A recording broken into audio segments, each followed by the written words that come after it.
Good evening, everyone. Good evening. It is a Tuesday night, and I am so glad that so many people have been able to join us this evening for a very special appointments workshop with our most amazing appointment secretary who knows everything about everything as it relates to getting on a board or commission. I am Sydney Kamlager. I am the state senator for the 30th Senate District, and I am here with our appointment secretary, Catherine Rivera Hernandez. She is the appointment secretary to the governor, and she is here with us tonight to answer all kinds of questions about what it means to be on a state board or commission and what it takes to serve on a state board or commission. And she knows because she has been an appointee herself. She served 3 administrations as a member of the Agricultural Labor Relations Board. So she knows what she's talking about, and she has really great tips. Prior to joining the board, Ms. Rivera Hernandez served as the Chief Deputy Cabinet Secretary for Governor Gray Davis. As Chief Deputy, Ms. Rivera Hernandez served as the governor's liaison to various state agencies, departments, and boards, including Health and Human Services, the Health and Human Services Agency, the Department of Corrections and Rehabilitation, the Office of Emergency Services, and the Department of Food and Agriculture. Those are all incredibly important departments and agencies. I'm talking about many of them when I am in my committees. Catherine now has the uber important job of shepherding candidates across the state through the appointments process that she once navigated herself. So I'm thrilled that she is here with us tonight to share this knowledge. So many people don't know that the governor is in charge of appointing more than 3,000 people to California's boards and commissions. So boards and commissions, these appointments are incredibly influential, and the people who fill these seats perform oversight on the agencies that implement the thousands of laws passed by the legislature, people like me, and ultimately signed by the governor. So joining a board or a commission gives Californians the ability to shape the state in a specific way, and involvement and participation in government really is the bedrock of democracy. But the governor is not the only appointing power to the state. The Senate Rules Committee, and I'm a member of the Senate Rules Committee, and the Assembly Speaker also have around 250 appointments that we can make. So in addition to appointing Californians throughout the state, the Senate Rules Committee also has the responsibility of confirming many of the appointments that the governor makes. It's a checks and balances system between the 2 branches of government. And so, in fact, every Wednesday in my Rules Committee, I hear from all of these folks who are coming before us who have been suggested by the governor to be appointed to all of these boards and commissions. And we ask them questions, and then we vote on them, and then it goes to the full Senate floor for a vote. It is especially important to find people from a wide variety of backgrounds to serve, especially people typically historically underrepresented in government. And that is something that our appointment secretary, I know, is incredibly committed to. The more boards and commissions we have that reflect the diversity of thought of Californians, the better the implementation of our policies and priorities, and the better our government will work. It is not about having echo chambers, but it is about having diverse skill sets and points of view that can ask questions, that can ponder, that can investigate, that can debate all of these things that come before the various boards and commissions.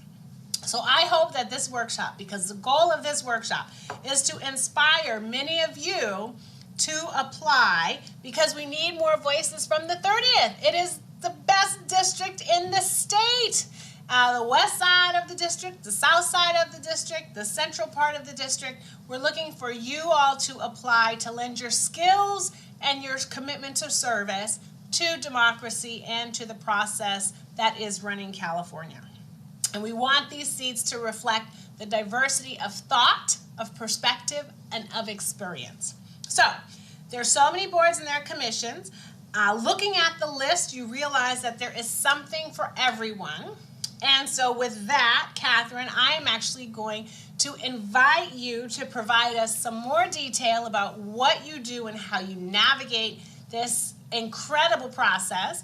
And then I have some questions questions that have come from the viewing audience that I would love for you to answer. So thank you so much for being with us tonight on Tuesday, and take it away. Well, thank you so much. I really have appreciated the partnership that we have shared since the time I came into this position. I thought I knew, being on the other side several times, what it took to do this job and to serve this governor.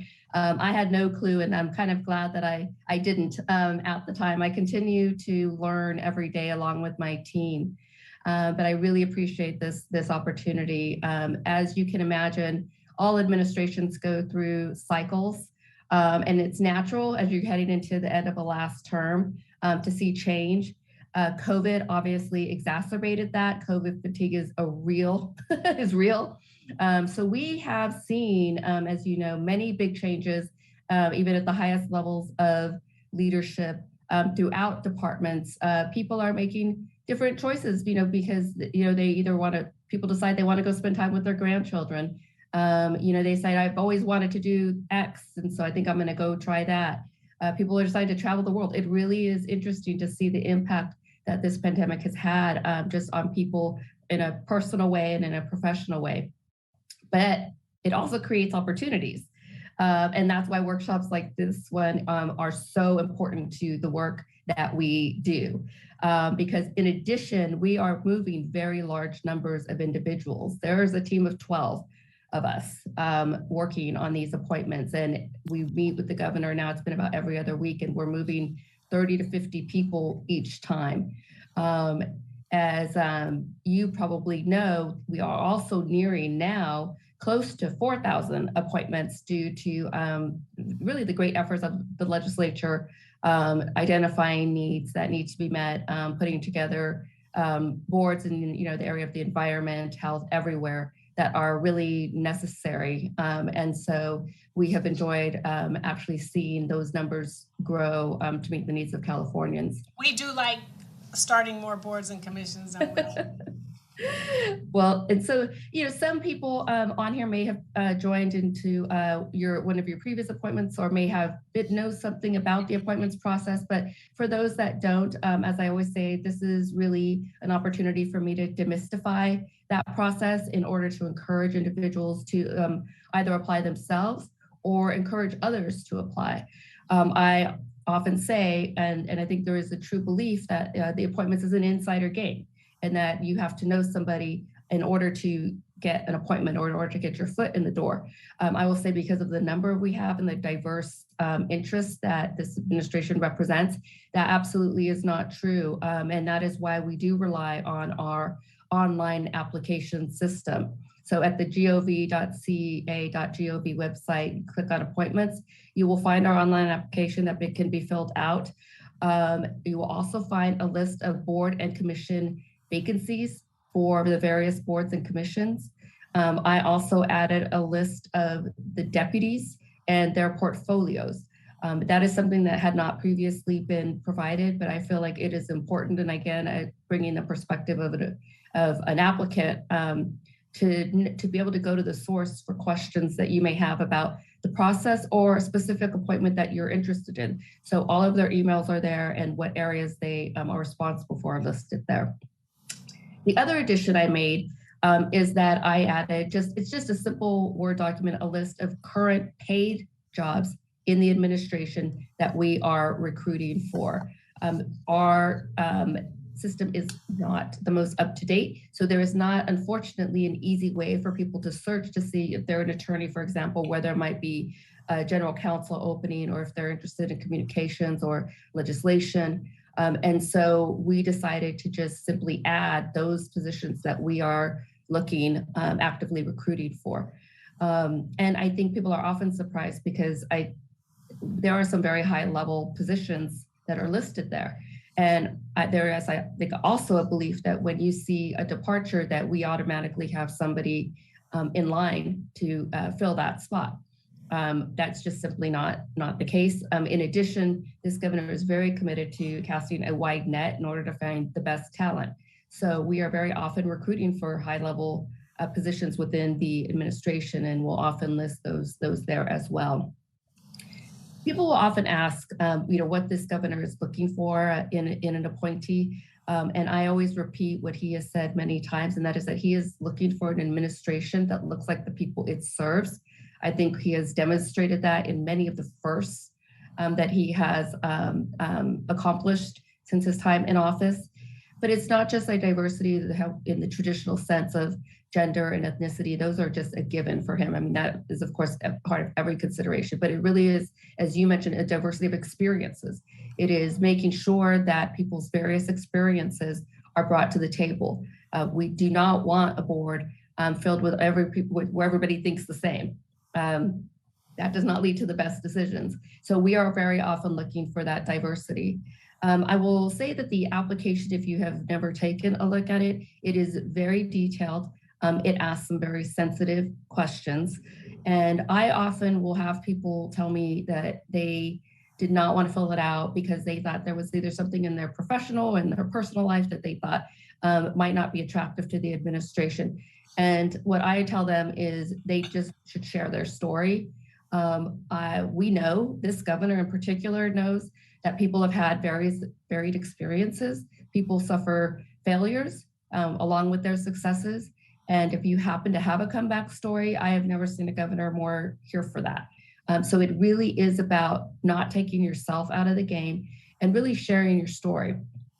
The other thing that is important to know is that the applications are completely confidential.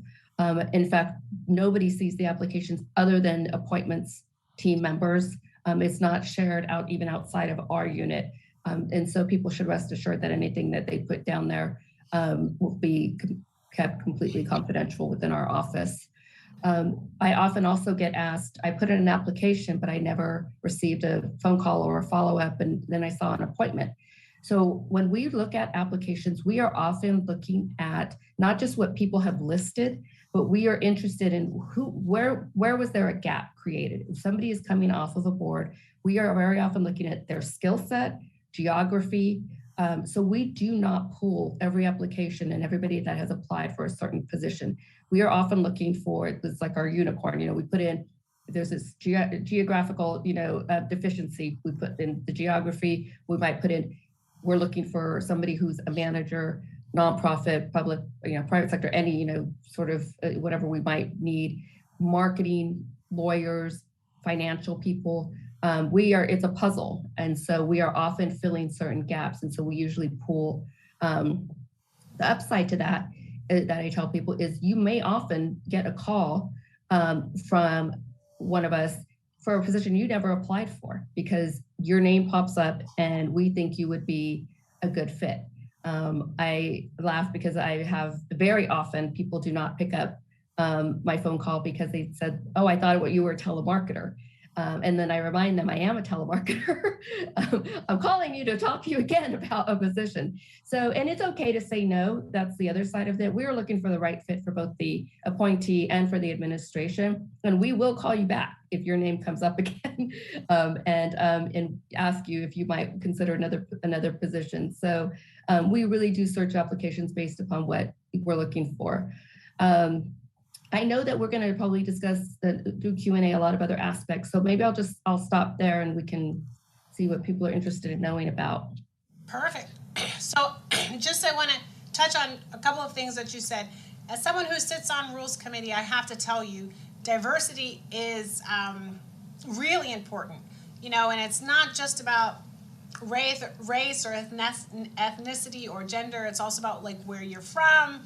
It's the experiences that you've had. We have had folks come before us who have worked in a particular field for a very long time. We have had folks that have not worked that much in that particular field for which they're going to be sitting on a board, but they have all of this other very interesting lived experiences. We have had advocates. We have had folks with amazing comeback stories.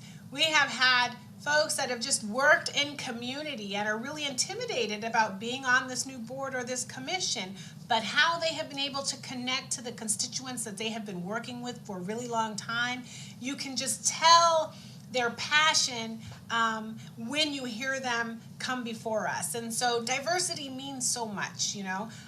You have folks from all different kinds of political stripes, as well as age, and so I just want to reiterate that. And the other thing is geography is really important. As someone who represents LA, of course I want everyone that comes before me to come from LA, but that probably would not be fair.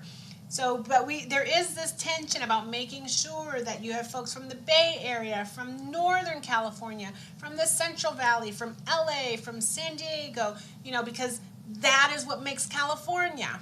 And you want that on as many of these boards and commissions as possible. So it is something that everyone is looking at, from the folks that will see you all before our committee to the appointment secretary and her team.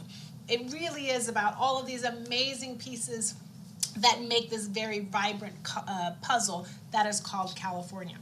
So, Senator, I was just gonna add, because it's a really good point that you made, and this is also something that I have found very different with this governor, and that is that he is also allowing for learning curves. He knows that change will not come if we always go with the person that's been doing this type of work for 15, 20 years. And so it's just really important for people to know that as well, that he really is, in order to achieve change, you have to allow people to sometimes learn, and he's very much open to that as well. So that also should not intimidate people. It should not. And you should also talk about your passions. We had someone who was appointed to Department of Parks and Recs, and he talked about going to all of the parks and camping. I mean, it was just electric. You talked about someone who was on the water board, and she talked about working to make sure that there was clean water in Central Valley. So you also want to make sure that that comes through. Okay, so first question. Do you look at any applicant who has not filled out the online application? We will talk to an applicant, especially if they want to know a specific question about, for example, I'm interested in a certain board. When will there be an opening? When will you start looking for people? So we will answer questions, but we would not consider somebody for a position without the online application system. So the secretary is saying, fill out the application. It's long. Can you save and come back? Do you have to do it all at once? Yes, you can. Yes. Yeah. Because it is long. Yes, and it asks a lot of questions, and that's okay. So can you share, just off the top of your head, maybe some of the governor's current vacancies on boards and commissions? Well, there are a lot. Is what I will start out with. A lot. There are a lot. But I mean, we are always looking for people. I know they don't always sound the most exciting, but we are always looking for people for the licensing boards. We have so many of them, and they impact consumers and licensees and people who are practicing in every area you could possibly think of. I, even having served in the governor's office, had no idea how many licensing boards there are. But in addition to that, they all have public slots. And that means they have to be individuals who are not licensees and essentially do not have any sort of vested interest in that board. So you can imagine how hard it is to recruit for those types of positions, but they're critical because the public slots are really the accountability for the state, for the people of California. They're also usually a lot of times people that we will end up working with the most in the governor's office. So I also advise for, I saw somebody talking about, the age and, being younger, they're in your 30s. I was 32 when I started on the ALRB, and those licensing boards really are a great first step for people who want to see if this is something that they really, would like to engage in. I'll just say it now, if you want to be on the regents, the trustees, board of governors, the film commission, get in line, commission on status of women and girls. I never discourage anybody because somebody has to go in that slot. What I do is really would like level set expectations. That is that you will be in a very large pool in that respect. And there are many other opportunities if you're willing to serve to start out. I will also say, we've got a lot of paid positions too within the administration, if you've ever considered public service as well. So licensing, I think of, there's been a lot in the news about the medical board. That's a licensing board. There's, cosmetology and barbery. How do you make sure folks is, getting their hair right? There are all kinds of opportunities, fish and game. So lots. So what are some of the most important things that someone should consider before they apply? So maybe like travel or maybe time commitment. What are some other things? I would say there's a couple of things. One is really every board is different. It really is. I mean, I know it sounds a little bit cliche, but it's absolutely true. No two boards are alike. Like you mentioned, even within licensing, the boards are very different as far as workload. And so I always tell people to go and Google the position they're interested in, because if you go to the website for any specific board, you're able to pull up the agendas, you're able to pull up the minutes, you're able to see the type of people that are already on that board. That is a great indicator of the time commitment that you're going to have to make, and the types of issues, making sure that there are actually the types of issues that you would like to work on. It'll show you the complexity of those issues as well. And so I really, because I will say that the number one, I think, impediment after somebody is appointed that we run into is time. It's not anticipating the amount of time that it would take. And then the other aspect is, as I said, I just tell people to please share your story.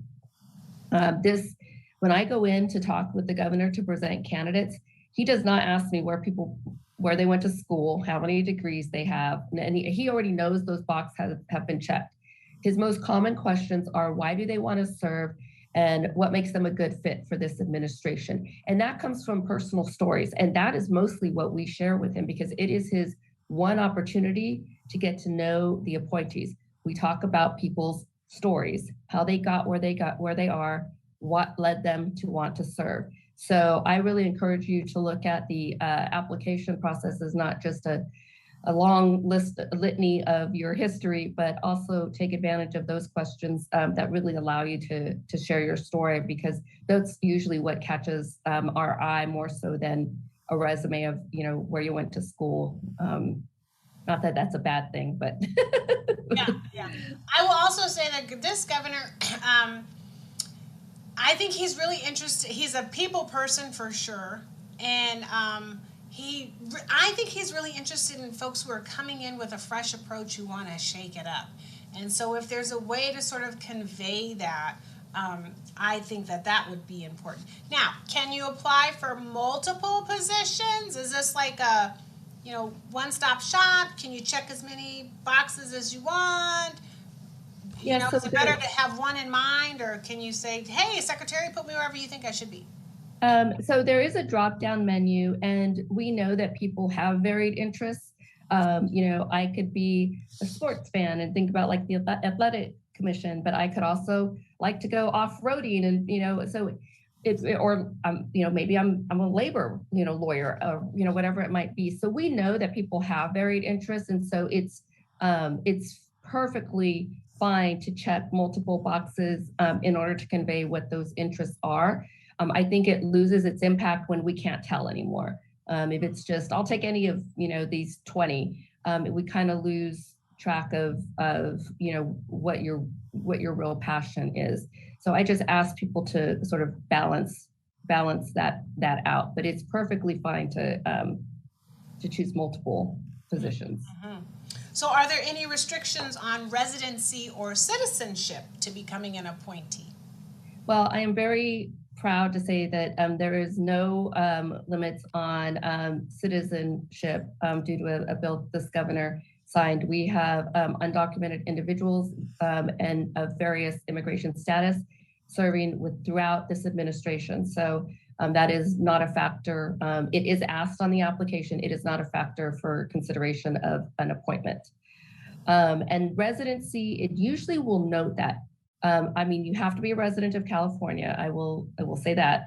But there are a few boards here or there where, for example, you can only have one person, say, from LA County.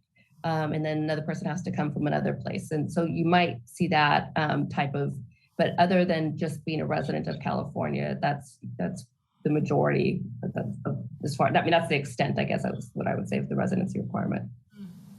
So I know you can't give any true specifics, but how long can the process take generally to become an appointee? Yeah, well, told the governor when I took this job that because I had been an appointee, I was going to be as honest and forthright with people in this job. And I was like, and it's not always going to be pretty. One is, if you think this is a well-oiled machine and we're just going lockstep, it's absolutely not the case. Priorities shift, priorities change, things pop up. And that can be frustrating for folks. I went through it again, several times. Each time was different in how long it took, when I would hear from somebody, when I wouldn't hear from somebody.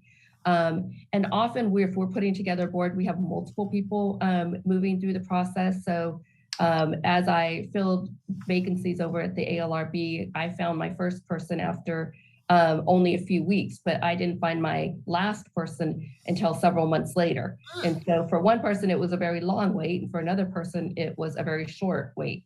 What I will say is this: the one thing the deputies will do is they will be as transparent as they can be. People think we are being coy when we often say, I honestly don't know. I'm thinking a couple of weeks. That could absolutely be the truth.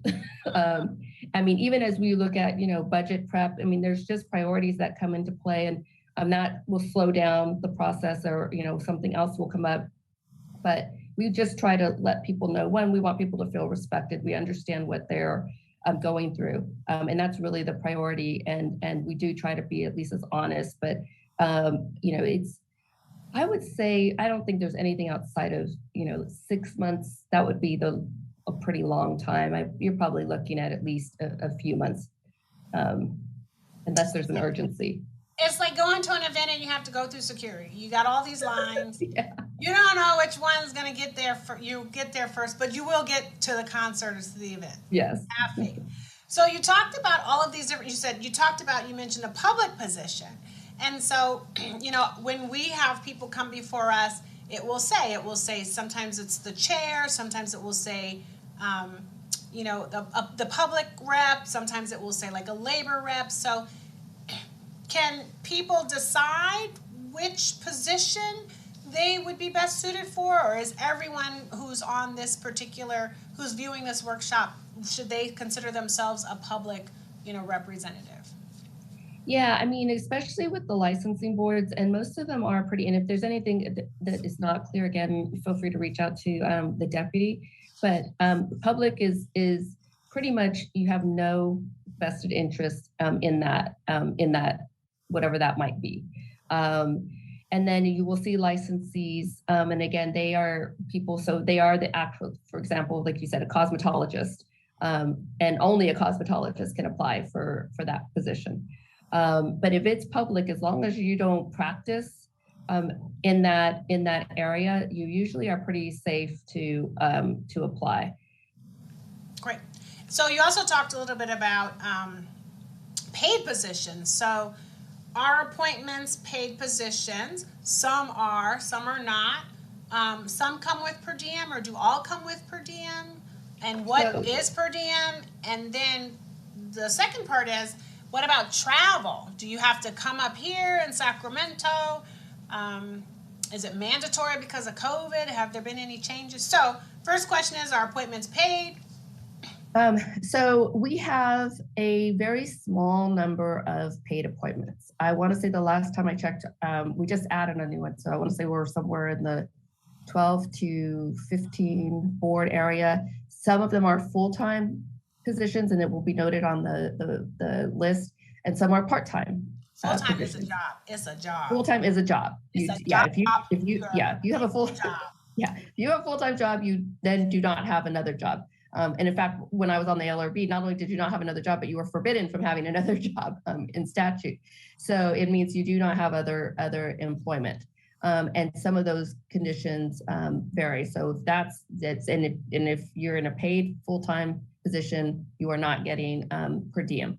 Per diem is what we compensate board members who are in volunteer board positions not being paid for the work in order to compensate them for the time that they often might have to take off from school or work in order to prepare and be at meetings. Right now, we are obviously have been operating. Everything's been on Zoom, so everybody has back to that. And we issued an executive order recently, continuing that that practice to keep people safe. Whether or not we will ever return back to a mandatory in-person type of meeting, I think has yet to be seen. We're just not there yet. It does help. What I will say is they are not all in Sacramento, even when they pre-COVID. Some move around. Some are in Sacramento. It varies as far as how often that you would have to be available to meet. And again, that is why I think doing your homework and going online and looking at that board to see how often they're meeting, where they were meeting, maybe pre-COVID, how long the meetings were, will really give you a good idea of whether it's a good match for you, because it's so different for each of the boards. I will say I have been on the website and I have clicked on, because I've had friends who've said, hey, can you help me? And I say, go to the website. There is a lot of information on the website. You can click on one of these boards or commissions. It sounds interesting. You can click it on and the thing might say you meet every week and it looks like the meetings are like 3 hours. And you might say to yourself, that's too much service for me. So then you get out of that one and you can click on something else, and it might say you meet once a month. They still might be a few hours. Some have a lot of people on the boards or commissions. Some are relatively small. But all of that you can find, on the website if you're clicking on to the different ones. Some, I think, might have rotating chairs. I don't know. I know sometimes the governor appoints a chair to the particular board. But all of that you can kind of navigate if you click on through the site, yes? Yes, yeah, absolutely. And then your other question I forgot to answer was, if you do travel, or if there is a time when travel is required for that board position, you are reimbursed for that cost as well. So what would you say on average, and so the website we're talking about is gov.ca.gov, and I think there's a tab that says appointments, and you will click that on, and it is like the matrix, all kind of information about all of these boards or commissions. I think it's tabbed A, B, C, D, and you go alphabetically by the first word of the commission. So much information. But I saw that as a question that comes up. So you said if it's full-time, that is your job, and you cannot have any other job. But if it's voluntary, then if you're retired, then you're doing whatever you're doing, or you can also have a job and serve in a voluntary position on one of these boards. So generally speaking, what would you say is kind of the average time commitment? It really does. It really does vary. I think there are boards where you could spend maybe a couple of, maybe a few hours every month reviewing materials, or a few hours before the meeting to review materials. There are other boards, especially in the education arena, that have been described by people as a part-time job, just because of the workload. There are boards, licensing boards like the medical board or the nursing board, where again, the prep is massive. Water boards as well, also very much need people on our water boards. But I will say the materials you get are probably a foot high. And so it really is very different. And people have said, some, who, especially on the water boards, these are people, they found it very rewarding. They thought this is, incredible because of just what they were learning. We also do take people who have served successfully on hard boards and elevate them to other boards that are similar, because they have now proven their ability to kind of work through the materials and be an active participant. And so it is also, just like I said, for those that are maybe thinking about an entry-level type of position on the licensing board, and then, down the road, you may apply for something, for something else. But it really does vary, but it is, again, the number one consideration, along with, of course, your reason and purpose and passion, but a real consideration, and that is to consider that if you have the time to to devote to it. So you just sort of talked about some of the entry level boards, and then you kind of get your feet wet, you get some experience, you say, hey, I kind of like this. Now, as the appointment secretary, are you and your team, I don't want to say checking in, but you get kind of feedback on how people are doing on board? So you might hear, hey, that Sheila on that licensing board is amazing. She's super active, very helpful. I don't know if when her term ends, but maybe we should have her, apply to be on this board. Or does that kind of happen where you're sort of finding these great Californians and you say, hey, we want them to extend their service and maybe they can be on this other board? Does that kind of happen? It does. And especially if somebody is really, sometimes, people are coming off of, with our boards, the other thing I will talk about is terms yes. And that is that the terms vary for the different boards. And what's a term? It's the number of years that the person will serve on the board. So it could be a 2-year term, a 3-year term. I go back to the LB because it was the only board I knew for 16 years. That was a 5-year term. But for example, on the licensing boards, if you go on for a 3-year term, you are eligible to serve twice. So what often happens is we have had somebody very successfully serve on a licensing board, but now they're termed out. And so we don't want to lose them. And especially if somebody's really excited, so we will often find another board that they are interested in, that we know that they're going to be a good board member, or sometimes even elevate them to a leadership, like a chair type of position, because they're now a proven quantity. So absolutely, when we have, and we do this within the administration. If I know most people probably don't notice this, but we have people who are serving very well in one capacity, and we have a dire need in another capacity.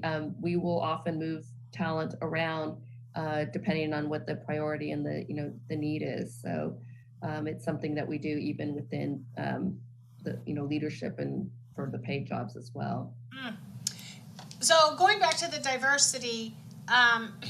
But I feel like I saw this as one of the questions. You're also, when you're talking about diversity, you're also talking about folks who might have a physical disability or a challenge. I mean, we want folks from all across the spectrum, and of course those kinds of accommodations are made, but there's some folks who are advocates for certain communities or constituencies, and so they should be taking that into consideration too. But are you open to all kinds of folks to apply? Oh, yes. Oh yeah, of course. And we have people with as the governor's dealing with dyslexia. We have several people serving within the administration with with various differently abled issues that we always accommodate for and welcome, frankly, because just like where you grow up gives you a different perspective. The challenges that you might have had to face during that time also gives you a perspective that is very much needed. And the other thing that we were doing also just on the racial side, which is very different, and that is like, people would often ask for, well, do you have a board on racial issues or racial justice? And what I tell people is what this governor and I have discussed and what he has been doing, and that is every board should be bringing a racial lens. Given the size of California, this isn't something that is limited to a certain subject area. Every single board that impacts California should be bringing that type of inclusion and equity and lens to the work that we're doing. And so it's a consideration, not only in every way in what we're doing. Mm-hmm. So, I filled out this application, and I know that you said 3 months, 6 months are the longest, but is there anything I can do to speed it up? Should I be calling my assembly member or my senator and telling them I filled out an application, and can they call you and tell you to speed it up? Are there things that people can do, or do we just have to trust the process? So I tell people, and this isn't just limited to your legislative leaders, but just in letters of recommendation in general, it will go much further if a letter is really speaking to the knowledge of the person, either through some experience that the author has had with that individual, or some attribute, or providing some context. It really has to be value added. I don't think it's if you have 10 letters from a bunch of people, but then none of them are saying anything about the specifics about your relationship and why you should be appointed, it's going to have a different value than having 3 letters that speak to your qualities and talents and reasons why the governor should appoint you. Yeah. So I know we haven't really talked about this, and I know that there's a separate department within the governor's office, but how do you go about being considered for a judicial appointment? I can't tell you how many people I see who run up on me who want to become a judge. Yeah, and they have their own tab. It is still at the website, and so that is another opportunity. Luis Cespedes, who is our judicial appointments secretary, has a much smaller unit. He also has a much smaller number of appointees, but obviously the magnitude of what they need to do is critical. I was active in the search for Luis, and he is fantastic, and he is very receptive, and he has a great team as well that can help answer questions for folks. Great, and I have met him, and he is fantastic, and we're always looking to get good people appointed. So we had a constituent submit a specific question requesting a board to regulate video gaming. I guess there is a lot going on with Miss Pac-Man and Fortnite and Call of Duty and all of that. So is this in the cards? Well, that would be probably a legislative question, I think. If you pass it, I will fill it. How about if I say that? I think, yeah, all of the teenagers and young adults around the state. I have teenagers too, so I fully can appreciate the concern and the sentiment. And it's really crazy to see it's come a long way since me playing Atari. It has. I saw it on the screen last week when at home, and my husband was saying you could actually see the beads of sweat on the players. It has just evolved. But, I think as we talk about e-gaming, and we used to talk about this with different kinds of sports and gaming and betting, there probably will be, if enough things happen with that particular sector or industry, then chances are there's an opportunity for the legislature to suggest that there is a board or a commission that should be developed for that. I know we've heard a lot about that with the doula and the midwifery community that's very interested in having their own board so that they don't have to be subjugated to the regulations by doctors and physicians, but I don't want to get too political and have somebody get me. So, are there any questions that you get that I haven't asked that you think are really important to share with our audience tonight?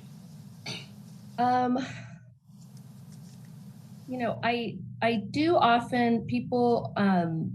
I do also tell people when they Google these boards or commissions, not everybody is made out to have their name or their person, frankly, in the limelight.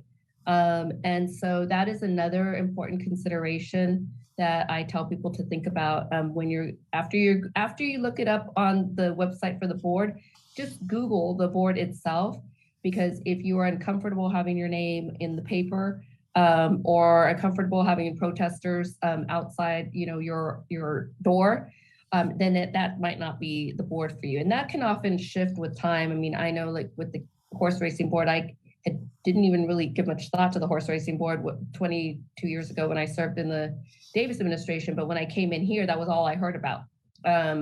So, it does shift. Obviously the medical board too. There's a lot of controversy going on around that board as well. So it really is important to not only just know as far as the practical side of time and prep that it will take, but also the public side, because we are dealing with issues that affect all Californians.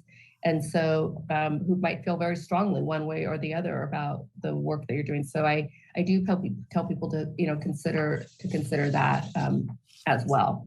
Yeah. So there have been some questions in the chat about, are there different commissions or boards that focus on housing, that focus on homelessness, that focus on climate change, that focus on mental health? And so one question, I guess, is, are there? But I would love for you to share how, how can you bring the thing that you're interested in to the board or commission that you are applying for.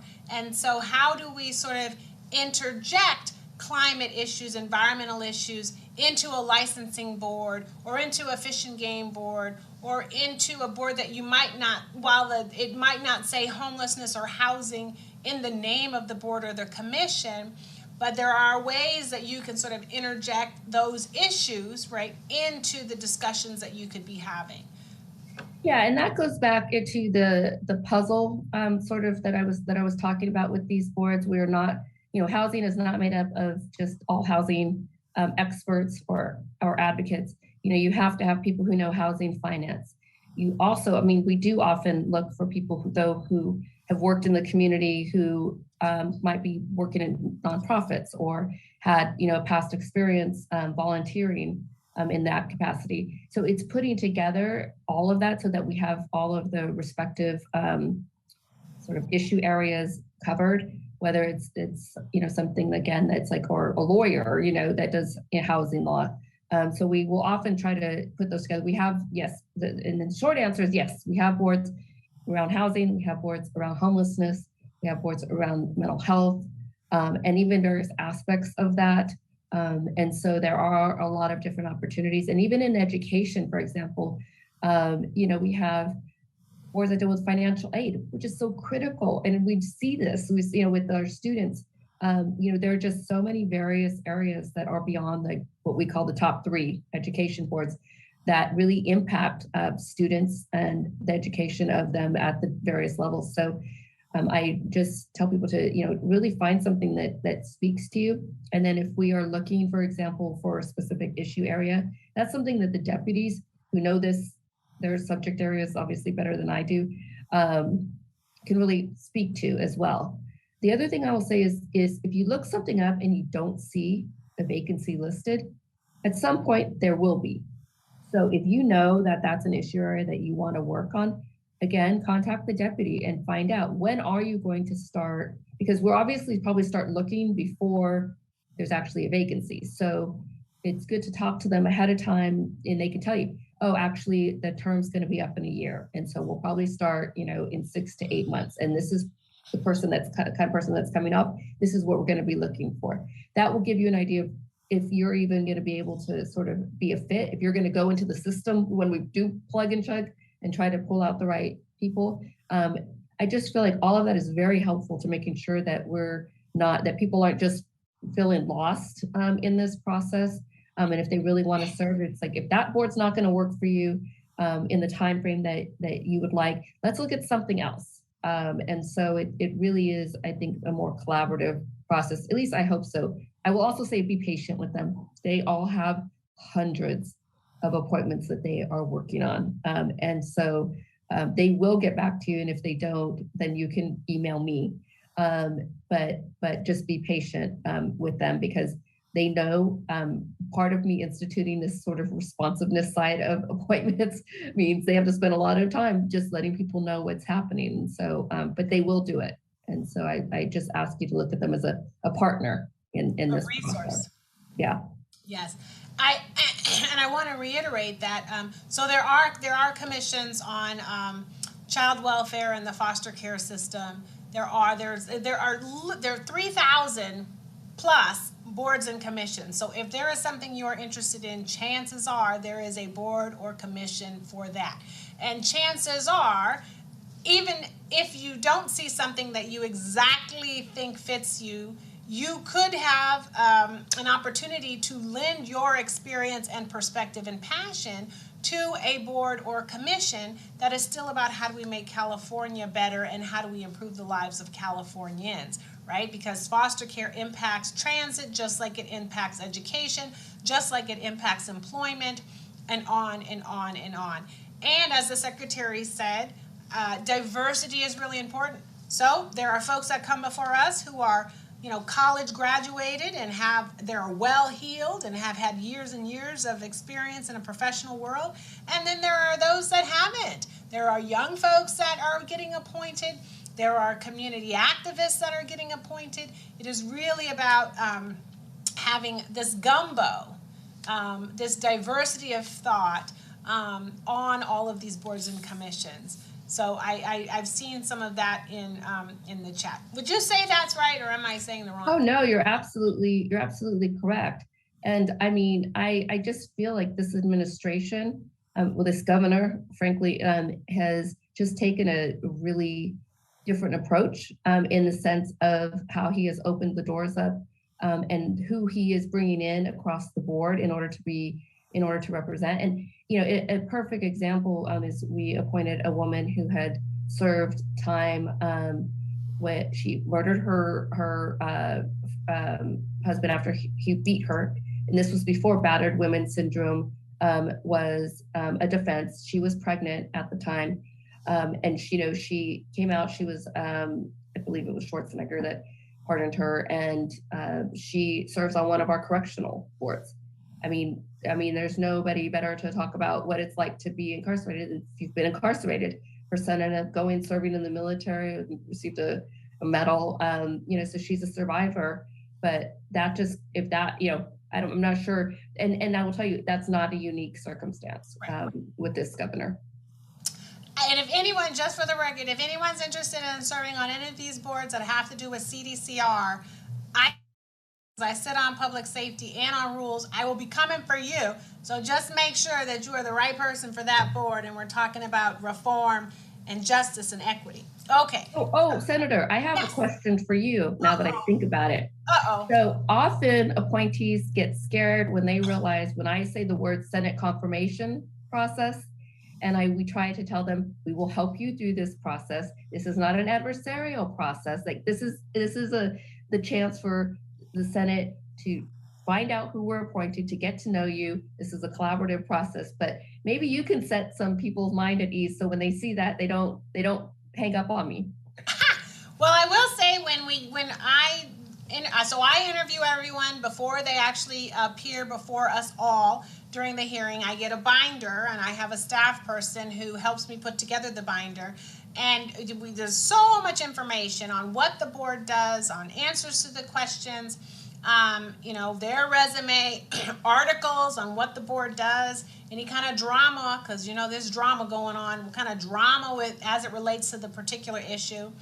And we ask them, questions. We want to know why are you doing this, and how are you going to help move the discussion forward? Because, folks want change. We do want accountability, and the governor is taking time to try to find somebody that he thinks is going to do the right thing. And so what are you going to do?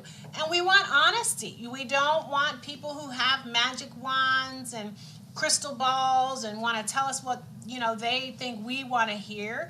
We actually want people who seem like they know what the challenges are, because I think it's really important to walk in with your eyes wide open.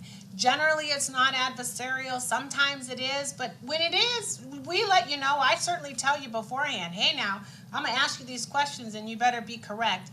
But it's not adversarial, but sometimes it might be a little brutal because, some bad things have happened, and we just want to make sure that people are aware of that and want to do the right thing. And I speak a lot about that in the criminal justice with our CDCR folks, but I know that they have really tough jobs, and it's really hard sometimes to find folks that can do this work full time, because we have a huge prison system with so many employees and a lot of folks who are incarcerated, and it's tough, especially with COVID. But it is not adversarial. But we're also that's how I feel about it too. I mean, I feel like having 4 times, and even with both sides of the aisle, I always felt like it was a very thoughtful process, and there were very valid concerns and questions, and so I always remind people that that's what this is about. This is what the job's going to be about. But we're there to work with people. I just don't want to scare anybody away, because just hearing the words, you picture, I don't know, maybe it's not like what you see on level. C-SPAN. No, it's not that. We're not like, tell me what you want to. No one is doing that. It's not that. Yes, because I thought it was, and I was like, it's not that crazy, and that's not how you want to treat people.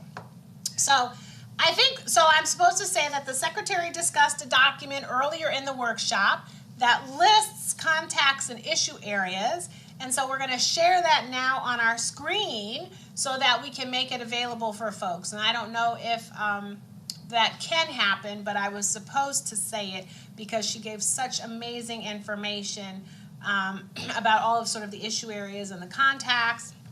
So hopefully that can come up. But no, it is not an adversarial process. And the vetting that your staff does is incredibly helpful and thorough. So people are always prepared. So this is the list that the appointment secretary was talking about. All of her people, their issue areas.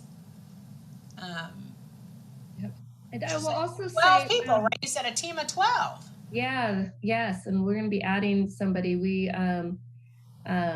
So this will be updated probably next week as well. But the other thing I will say too, because the other thing, issue that comes up with people is them feeling that once they get appointed, they're kind of off on their own. And so we also do have an onboarding process as well. We work with the executive director of the board. They work with you. We'll often pair you up with somebody else who's already on the board. We don't just issue the press release and then send you off to fend for yourself. So just so that people know, we also do have a very extensive onboarding process to help with kind of those first days, those first meetings, and everything that needs to be done. So we have come to the time, but I will say, for example, this is a binder that I would get of someone who would come before me for the Rules Committee, and I'm not going to share any details, but there's a lot of paper in here that I have to read. And so just think, if I'm getting this just to interview one person, once you are appointed to the board or commission, you're going to get something like this too, and a lot of this, because no one is going to spend this much time trying to find you and encourage you to be appointed, and then not also help make sure that you're having a positive experience, because there's a lot of work that's going into finding you. I mean, we're doing this workshop because we want to find you, and we want you to apply, and we want you to get appointed, and we want you to have a very successful tenure and experience on the board and commission. And so that means, you know, having buddies and supporters also from the governor's office that are going to make sure that you're able to succeed and enjoy your experience on the board and the commission. So we have 1 minute left before 7 o'clock, and folks have to get homework and cook and do all that. I want to thank you, Appointment Secretary, so much for joining us. I want to thank the audience, our viewers, for your questions. I want to thank you again, Secretary, for all of your answers that were so honest and encouraging of civic engagement. I want everyone to visit www.gov.ca.gov/appointments. So gov appointments. You can browse through this list, have yourself some lemonade while you do it, and you can apply for positions. Not 20, like the secretary said. Don't pick all the boxes, just pick a few that really resonate with you. So thank you again, Secretary, for sharing your experience. And I say, if you have any questions, you can call us at 916-651-4030 or 213-745-6656. This is going to be available. I hope people took a screenshot of that page with all of the Appointment Secretary staff and their issue areas. And thank you so much for spending this evening with us. Thank you, Secretary. Thank you so much, Senator. I really appreciate it. I need this so badly with all these vacancies. So thank you so much. You're so welcome. Well, we're going to do our part. It's 916-651-4030, 213-745-6656. It's gov.ca.gov/appointments. And this amazing woman is the Appointment Secretary to the governor. And she is encouraging you all to go to the website to find a board or a commission that resonates with you or a few, and to apply.